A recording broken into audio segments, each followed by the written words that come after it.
Welcome, students. Mr. Bowlby. Hope you are all doing well. We are going to embark on a new study. We are on the listening and learning strand, domain 4 for CKLA. This is the ancient Roman civilization. All right, the ancient Roman civilization, lesson 1. What is Rome? Well, let's first of all introduce our new domain that we're going to be talking about with a question. Who can tell me what a civilization is? A civilization is a group of people living together in a well-organized way. People in civilizations build cities, have writing systems, have leaders and laws, practice religion. They grow their own food by farming. They have different people doing different jobs. Groups of people around the world in ancient times and modern times have done these things. Do you remember any other ancient civilizations you've learned about? If you've been keeping up with CKLA in the previous grades, you might have learned about the Mesopotamians, the Egyptians, Mayas, Aztecs, Incas, Chinese, Indian. Those would be the ones on the continent of India, and of course, Greek. Now, how have we gained information about these civilizations? Scientists called archaeologists have found clues to help us better understand these civilizations, these ancient civilizations. Over the next few weeks, we are going to be learning about the ancient Roman civilization, a civilization that is still remembered today. I mean, almost our entire country is pretty much modeled after it. So, yeah, we'll learn a lot about it. Many of the ancient Romans' accomplishments have remained with us. The calendar we use today is very similar to the one created by a very important ancient Roman leader. We'll hear more about this leader later. Have you ever been to or seen a picture of the White House or the Lincoln Memorial in Washington, D.C.? That is the style of the building or its architecture. The style of the buildings or its architecture was influenced by ancient Romans and ancient Greeks in their buildings. Have you ever played the game hopscotch? It is similar to the game Roman children used to play. Over the next few weeks, we'll be learning about a lot of significant contributions the ancient Romans gave to the world. Some essential information for background learning before we get into it. You're going to hear the terms BC and BCE. Now, BC stands for before Christ. BCE stands before the Common or Christian era. Now, BC and BCE are two terms used to reference events that came before the birth of Jesus Christ. A teacher who lived more than 2,000 years ago, who had many followers, later called Christians. The teachings of Jesus Christ became the basis of the Christian religion. The term BC, therefore, comes from the Christian religion that is used by many people today. You'll hear more about Jesus and Christianity later in this domain. Of the ancient civilizations you may remember from previous grades, the ancient Mesopotamian, Egyptian, Asian, and Greek civilizations also began during the BC or BCE time period. Now, today we live in a time period called AD or CE, which is AD stands for Anno Domini, which, like BC, has a basis in Christian religion. AD means in the year of our Lord, and describes the time after Jesus Christ was born. CE stands for Common or Christian Era, and also is used to describe time. Events we're going to hear about in this domain occur in both of those time periods, so kind of overlaps the zero time frame. And we'll look at that as well. Here's a nice map, I love this map, of Europe, and you can kind of see the area. This is current map rendering of what everything is. Kind of start getting an idea of where Rome is going to be right here. Okay, but they basically, this entire area, they'll have dominion over at one point. So where are we? This is the Mediterranean region. Long, long ago, a large group of people lived together in this area in a well-organized way as a civilization. You may, okay, that would be me. I could hang a poster in my classroom to let you know about that. There's also going to be maps as well. I can use those at the moment. The ancient Roman civilization developed in this area of the world across the Atlantic Ocean. So if you took a map and you looked at the Atlantic Ocean over near the east, which is actually that way, the east coast, anyway, all the way over the ocean, there's the continent of Europe. This is where it all took place. Okay. Italy right there, and Rome. So a country is shaped like a boot. That'd be Italy. And who can tell me any other civilizations near the Mediterranean Sea? We have Africa, right? And Egypt is right down here. That's pretty cool. Egypt is a very big one. But Africa and Europe are the main continents that are separated by the Mediterranean Sea.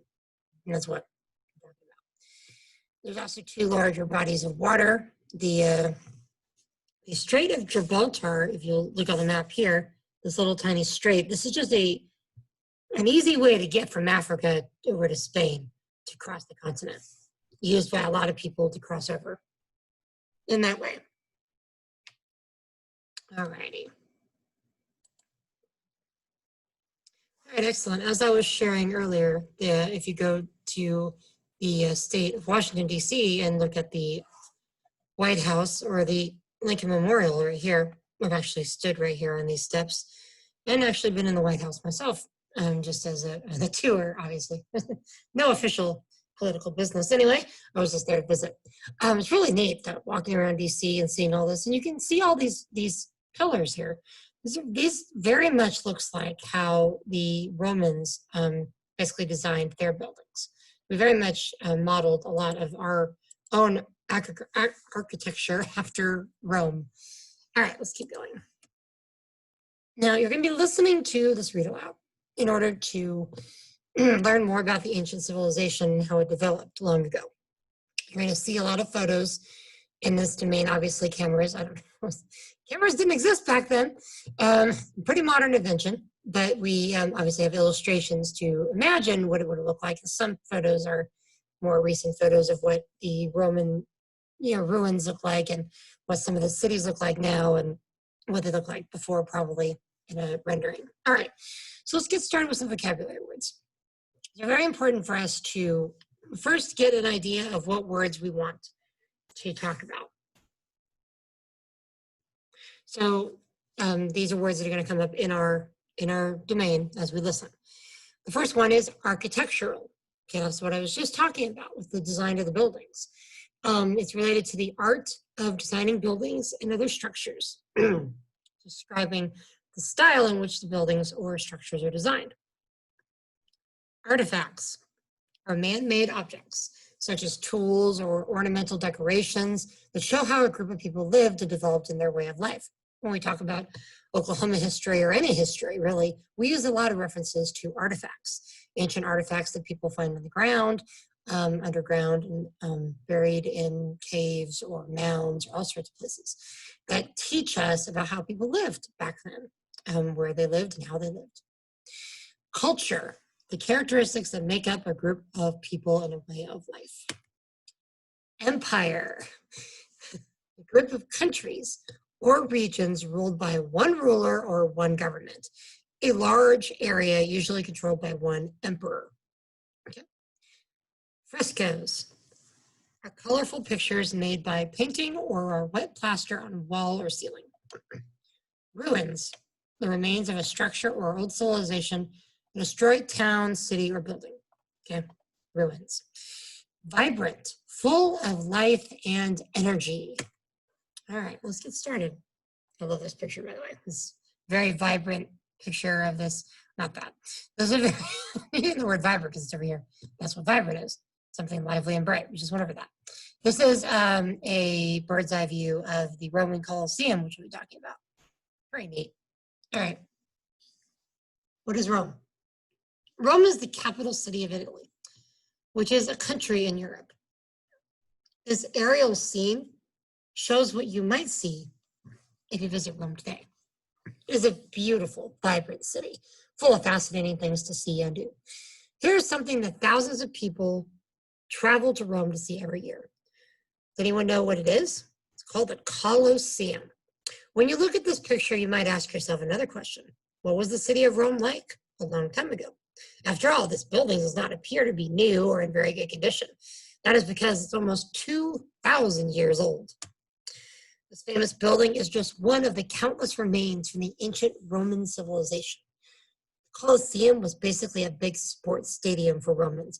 However, instead of watching football or baseball, ancient Roman sports fans came to the Colosseum to watch combat sports, often involving people fighting each other or animals, sometimes to the death. The fact that their sports were so bloody and deadly might lead you to think that Romans were violent people. And in many ways, they were.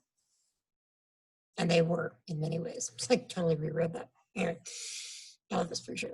Colosseum, by the way. Obviously, part of it's missing. This whole thing would have been full back in the day, but clearly there was something that damaged it over time. It's been 2,000 years. The Romans had some of the most powerful armies in history. But as you can see from the beauty of Roman architecture in this photograph, the ancient Romans were also incredibly creative people. The Romans were the first to widely use arches in many of their buildings and bridges. The arch, first used by the Egyptians and Mesopotamians, was improved upon by the Romans. The Romans actually did that a lot. They took things and improved upon them all the time. Even the cross that they crucified criminals on was something that came from Persia. Originally, it was just a pole in the ground, but they added the beam to stretch out the arms, and there you go. Romans were good at that. So but as far as the arch goes here, the arch is used to in the opening of a structure such as a window or doorway to be much wider because of the curved wedges of stone, offering more support than a flat piece of stone would. You'll learn more about this and other contributions of ancient Romans as you hear about their history, government, art, religion, and more. Beginning with the city of Rome, the Romans built a civilization that controlled most of present-day Western Europe, as well as large parts of present-day Asia and Africa. In yellow, this map shows a large area the Romans controlled at the height of their empire. See the boot-shaped country near the middle? That is the country we now call Italy. Italy is called a peninsula because it is surrounded on 3 sides by water. This is where the ancient Roman civilization began, and from there, it spread to the north, to the south, to the east, to the west. Now, what do you see in this image? You may recognize some continents: Europe, Asia, Africa, as well as the Atlantic Ocean and the Mediterranean Sea, and some other locations that you may know. Remember, the word empire means a large area of land controlled by one person or government. It took many years to build this vast empire. That is why the saying, Rome wasn't built in a day, this has come to refer to the creating of something that is large or complicated. It takes much time and dedication. As their empire spread, the Romans also spread their culture or way of life, including their laws, art, architectural influence, language, and knowledge. Although most ancient Roman buildings are now ruins or are completely gone, Roman culture changed the world in many ways we continue to experience today. Do you remember what the word architectural means? Related to architecture and the design of style of building. I love this picture. Apparently, because this just keeps showing up. Ruins are remains of a structure such as broken down. This is obviously a broken down structure. Was once a complete round. It was more oval, but yeah, you get the idea. All right, so before we go into further ancient Roman history, let's travel outside the city of Rome into the surrounding countryside. Italy is surrounded on nearly all sides by the famous sparkling blue waters of the Mediterranean Sea. The city of Rome is situated near the Mediterranean coast, far outside the city limits of Rome. And away from the coast, lush Italian countryside is home to rolling wheat fields, groves of olive trees, and vineyards where grapes are grown to make vinegar and wine. They say a lot of cities actually in Rome, in the Roman area around the Mediterranean Sea, had to constantly move away from the water because the water tides would rise at different times every few years. They would have to rebuild their city further away. We kind of see that problem in some cities today where the water is kind of taking over the entire land. Like many lands close to the Mediterranean, the climate in Rome is fairly warm and sunny most of the year. Add it all together, and blue waters, beautiful city, and fertile countryside, and you can see that Italy is really a pretty nice place to call home. Right. Can you think of another civilization highly valued olives? That would be the Greeks. You would have learned about the Greeks in a previous grade. Second. All right, the Romans were not the first people to think the area known as present-day Italy was a good place to live. In fact, the ancient Greeks had settled in parts of southern Italy starting around 700 BC. A civilization called the Etruscans, moved into central Italy. Nobody is sure where the Etruscans came from exactly, but we know that they started building towns a couple hundred years before the city of Rome existed. This picture shows the ruins of a walled Etruscan city. Why do you think they built the city in this particular spot? Looks like it would be hard to get there, doesn't it? That was the point. Despite its beauty and all the land and nearby sea had to offer, Italy and basically everywhere else in the Mediterranean region at the time could be a dangerous place. The Etruscans weren't the only people living in this region. There was always a chance that another group of people would come along and decide they wanted to call the area of present-day Italy their home and steal all the resources they could from all the people who already lived there. In those times, it was smart to build a city on a steep hill surrounded by high walls for protection from invaders. The walkway in this photograph was obviously built later. It's definitely more modern. Okay, yes. Doesn't this kind of remind you of just the study of the Native Americans and the colonists and the start of America coming in and all of that? You know, it happened back then too. You know, you get invaded, you come in. Obviously, back then it wasn't. We don't really consider it still a bad thing. Obviously, it's different mindset. It's definitely not good to come in there and take over people's land. It's not right anytime. You wouldn't want anyone to come in and kick you out of your house and take over, would you? It's not nice. Let's get back to Rome. We're not talking about Native America right now. We'll do that later. The Etruscans and Greeks were only two of several groups to settle on the peninsula of Italy. Many of these cultures would essentially be mixed together to create Roman culture. Like other people during that time period, the Etruscans were fond of stone sculptures. In some areas, the hills and mountains have large sections of hard white stone called marble. Ancient Etruscans carved gorgeous sculptures from this marble more than 2,000 years ago. Etruscan architecture such as paintings, sculpture, building designs helped shape Roman art and architecture. These are items in a museum today. Like countless other Roman artifacts in museum collections all over the world, an artifact is an object that was created by a person who lived long, long ago. An artifact is like a door to the past. Tools, weapons, jewelry, artwork, pottery, and household items such as dishes or pots are all examples of artifacts that provide clues about people and allow us to see into the past. What do you think a door to the past means? Are we talking about a literal door? It's just a way to see what it looks like, right? Artifacts along with ruins like the Colosseum, roads, and bridges teach us the way ancient Romans lived, worked, and played, and fought. Some of these remains are easy to see, like the ruins that dot the Italian landscape. Others have been buried for many years and continue to be discovered during archaeological digs. Archaeologists are puzzle solvers. They find little clues hidden in the ground, broken shards of pottery, an arrowhead, a few beads, and bit by bit they piece together a story about the people who created these things. This photograph provides an example of one of the puzzle pieces, an early Roman mosaic. A mosaic is a piece of art made of hundreds and sometimes thousands of colorful little stones, carefully arranged to create a design. Sometimes a mosaic also includes small glass or big clay pieces called ceramics. Wealthy Romans could afford to have mosaics in their homes to decorate their walls and floors. Artifacts such as mosaics teach us many things about ancient people.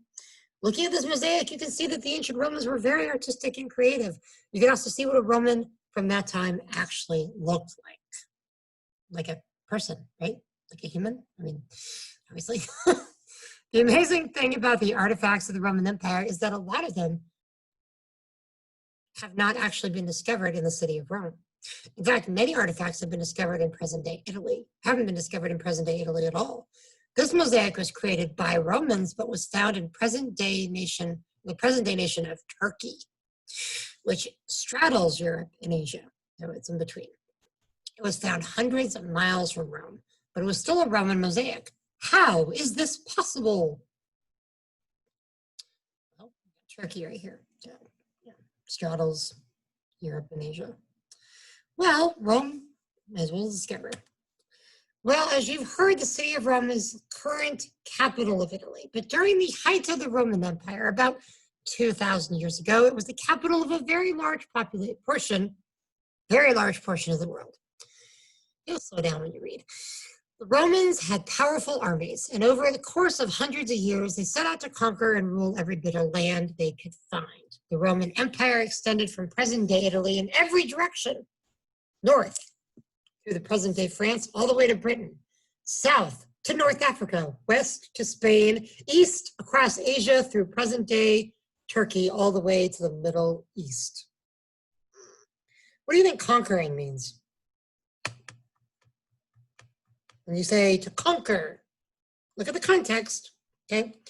Over the course of hundreds of years, they set out to conquer and rule every bit of land. To take over. Good. You were thinking that.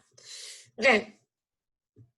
The Roman Empire extended from present-day Italy in every direction, north through present-day France, all the way to Britain. I just read that. One thing that allowed Rome to spread so far and wide was its system of roads. In many conquered areas, the Romans built paved roads for their armies, and to make traveling and trading easier, these roads were able to last many years because they were made with concrete, a hard, strong material made by mixing water with sand and cement and pebbles, allowing the mixture to harden. The Romans were the first to invent this particular concrete mixture that is still used in modern times. Rome became known for its many well-built roads, which created a network along with some of Europe's finest cities. Some of its finest cities and richest lands developed. Some of these concrete roads still exist today. As does the saying, born at this time, all roads lead to Rome. It was revolutionary, really. This road system is amazing. And a lot of it's still there. As you can see, this is a great picture of one of those such roads that you can travel on. All roads lead to Rome. You'll hear more about this saying later. Roman road network. Why do you think the word network is used to describe road and systems and body systems? We use the word network when we're talking about the human body and how everything is connected, right? All the systems of the human body are connected. Same way with the roads. You can see all these roads all over the Roman Empire stretching so that people could get from place to place and be guarded and be safe, which is dangerous, obviously, still. You usually would have to travel in large groups. But they were organized and interconnected. That's why we call them a network. Something organized and interconnected. Romans were also known for their frescoes they created. Colorful pictures made by painting wet plaster on a wall or ceiling. This faded fresco was uncovered in the city of Pompeii in Italy, many, many years after the city had been destroyed. In AD 79, Mount Vesuvius suddenly erupted, spewing forth fire, poisonous gases, and giant clouds of ash that fell on nearby city of Pompeii, burying everything in the volcano's wake. If you ever get a chance to go see the movie Night in the Museum, it's a great movie. They've got a whole little setup with the Pompeii and the volcano, and it's pretty funny. Alrighty. For more than 1,500 years, The town remained hidden until the late 1500s. Some men found a few ruins of marble and frescoes like this one while digging a canal. So they weren't even archaeologists, they just found it. As more and more ruins have been unearthed, archaeologists have been able to piece together the story of this lost town and its people. Archaeologists suspect that there are still many ruins and artifacts waiting to be discovered in Pompeii and across all the surrounding areas where Romans once ruled and lived. You'll continue to learn about the ancient Romans and how their cultural inventions and other contributions are still part of our lives today in a lot of ways. Okay. Did anyone know the famous event what caused the destruction of Pompeii? What caused the destruction of Pompeii? Mount Vesuvius. It erupted. Giant volcano. Anyway, it happens a lot, even today. All right, so here's some questions to see if you were listening. All righty. What present-day country is the vibrant city of Rome located? Italy. Very good. What does this mean? What does it mean when you hear the word peninsula? Italy is called a peninsula. What is the word peninsula referring to? An area surrounded by 3 sides of water. What body of water surrounds Italy? Mediterranean Sea. On which continent is Rome, Italy, located? Yeah, these are great quiz questions, by the way. Europe, because they just mean you're listening. Which ocean separates the continent of Europe from the United States? Obviously, in class, this is going to take longer, pausing between to let people respond and answer.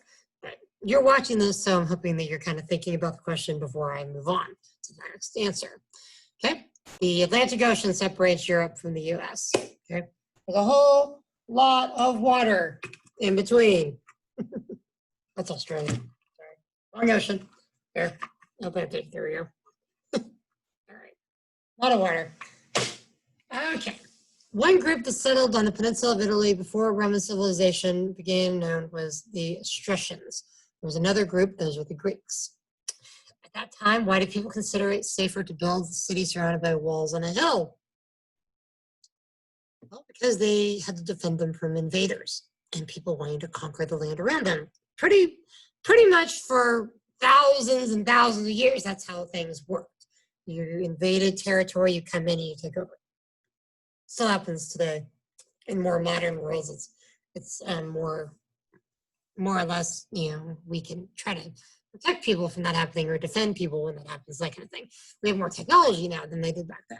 Really couldn't stop it back then, those days as easily. Rome was very, very fortified. It was very good at being strong and powerful, and we'll talk more about that. You heard the terms BC and BCE used to describe the time when ancient Roman civilization began. What do these terms mean? I mean before Christ or before the Common Era. So we'll keep using either one. AD or CE means what? Anno Domini, year of our Lord. That refers to the Christian calendar.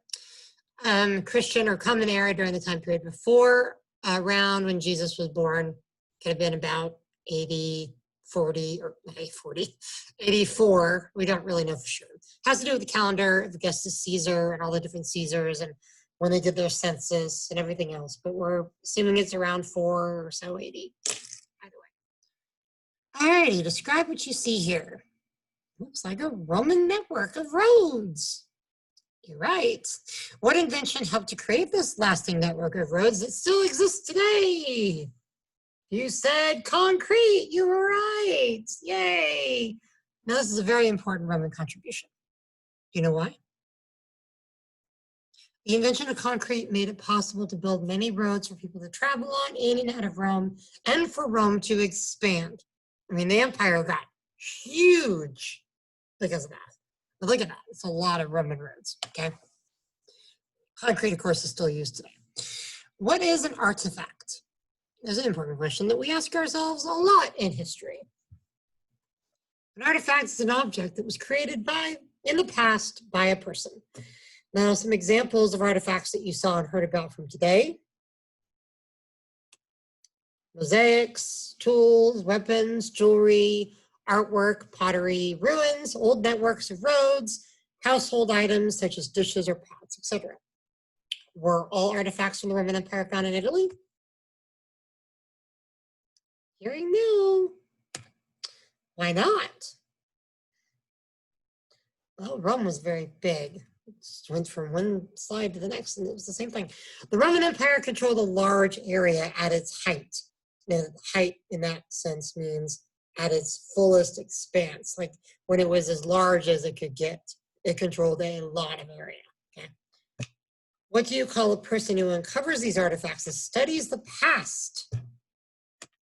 An archaeologist. Now, what does the work of the archaeologist, what does the work of the archaeologist help us to understand about culture and the past civilizations? How does archaeology help us understand things? The way ancient people lived, worked, played, thought, and how people created things. You heard about one Roman city in Italy where many artifacts have been found and continue to be found by archaeologists. What is the name of the city that was destroyed by a volcano and hidden for many years? There's a whole video on YouTube I watched once with this unveiling the artifacts and even remains of bodies that were there. It's crazy because that ash and the lava really preserves things very well. It's pretty horrible. Okay, so Pompeii is the city of Rome that got destroyed. Of course, the volcanic mountain that erupted was Vesuvius. Very good. So how do we know that a civilization existed in ancient Rome? How do we know that a city of ancient civilization existed? Artifacts and the work of archaeologists. In history books, there's a lot of those. There's a lot of historians. You've got that I suddenly can't name any at the moment. Okay, I'm sure there's a lot of them. Ptolemy, there's ancient Greek philosophers that we still have their works. You have the Iliad, obviously. You've got the Bible that talks about Rome plenty. There's a lot of it in there. There's a lot of different books that have survived this long and will continue to survive that have information about Rome, as well as artifacts and archaeologists' findings that prove all of the information in those other books. How would you describe this ancient civilization from what you know and have heard so far? Obviously, answers are going to vary on that one. There's a lot of stuff you can say.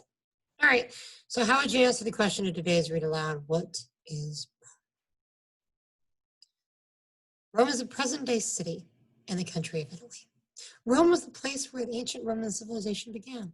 Rome became an empire that covered parts of Europe, Asia, and Africa. Rome represents a group of people with a certain culture and many contributions that have been passed down. Now, continent of Europe, Asia, Africa, Greece, Rome, all that whole area, okay?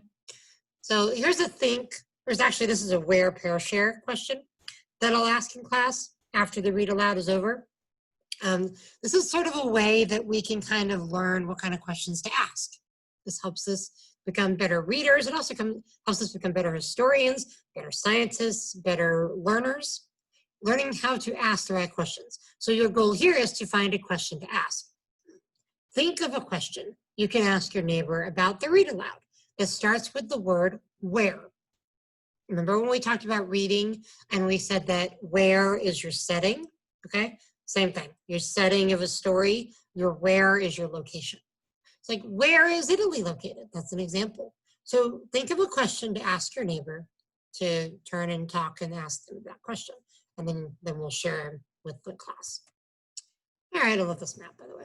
Okay, so word work, ruins. Each lesson in the domain has a word that we hone in on near the end of the lesson to specifically talk about what it means, okay? In the read aloud, you heard the word and you heard this sentence. Although most ancient Roman buildings are now ruins or are completely gone, Roman culture changed the world in ways we continue to experience today. So say the word ruins with me. Ruins. Ruins are the remains of a structure or old civilization such as a broken down building, bridge, or a road. Many people visit the Machu Picchu ruins in Peru, South America, which are remnants of the ancient Inca civilization. Have you ever seen learned or heard about ruins. You'll learn more about the Inca civilization in 5th grade, by the way. It's pretty cool. It's pretty interesting. All right, so you're gonna use the word ruins in a sentence. All right, you know, looking like the ruins were or ruins are, to kind of just make sure you know what that means. Making choices activity for follow-up. Here's an additional activity to do. I will say several things and you'll tell me if there are ruins or not. So we'll just slide right through these. Destroyed cities or buildings, those are ruins. Remains from a very old town, those are ruins. New school buildings attended by students, those are not ruins. Houses destroyed by tornadoes, ruins. Newly built skyscrapers, not ruins. I should say not ruins, but really we just went right on to the extensions. This says the sayings and phrases, Rome wasn't built in a day. All roads lead to Rome. Proverbs are short traditional sayings that have been passed along orally from generation to generation. These sayings usually express general truths based on experiences and observations from everyday life. While some proverbs do have literal meanings, that is, they mean exactly what they say, many proverbs have a richer meaning beyond the literal level. It's important that you understand the difference between the literal meanings of something and figurative meanings. So you hear the phrase, Rome wasn't built in a day, just means that it took a long period of time. You'll hear that same phrase used when you are about to approach any large task and you say, well, Rome wasn't built in a day. You know, this is going to take time, but we can get it done. We can get it done. It's not going to just be one day. The figurative meaning of this phrase means that it takes time and patience to accomplish something important. So again, an important project, you'd say, well, Rome wasn't built in a day. Okay. We also see that all roads lead to Rome. We talked about that with the Roman road network. And you hear that phrase a lot. A person can use different roads to travel into and outside of Rome. The network of roads made communication and travel a lot easier too. The figurative meaning of this proverb is that there are often many different ways to think about or work on a problem in order to arrive to the same conclusion or solution. So scientists work on different things to find answers, to prove that the Earth is a sphere. Other scientists like Copernicus and Galileo studied the notes of other scientists to determine the Earth was not the center of the universe. There's a lot of different things that people have used at different times to get different conclusions or interestingly the same conclusion. You know, the way you got to a solution may not be the same way the next person got to it. Okay. This is the ancient civilizations timeline. You can read through this on your own. We'll look at the picture cards from the images that we'll be talking about, Romulus and Remus, in another lesson. Okay, pretty interesting pictures that help figure out exactly when each thing happened. This is the Greek civilization. Now we know the Greek civilization came before the Roman civilization, and the Egyptian civilization came even before that. So we have the timeline of events of when these civilizations occurred. All right, you have Egyptians, Greeks, and Romans in that order. Then you have the city of Pompeii. When was it destroyed? AD 79. Okay, it's an interesting time period for that. AD 70 was the fall of Jerusalem. So AD 79, too much later. All right, this event occurred hundreds of years after the founding of Rome, 79 years after the birth of Jesus. That is why it is characterized as AD. We put that on the far right of the timeline of our time, okay? Answering some questions about Rome. And that is the end of the slideshow and the domain listen. Thank you for listening. Make sure if you have any assignments that I've given you along with this video that you get on those tasks as well.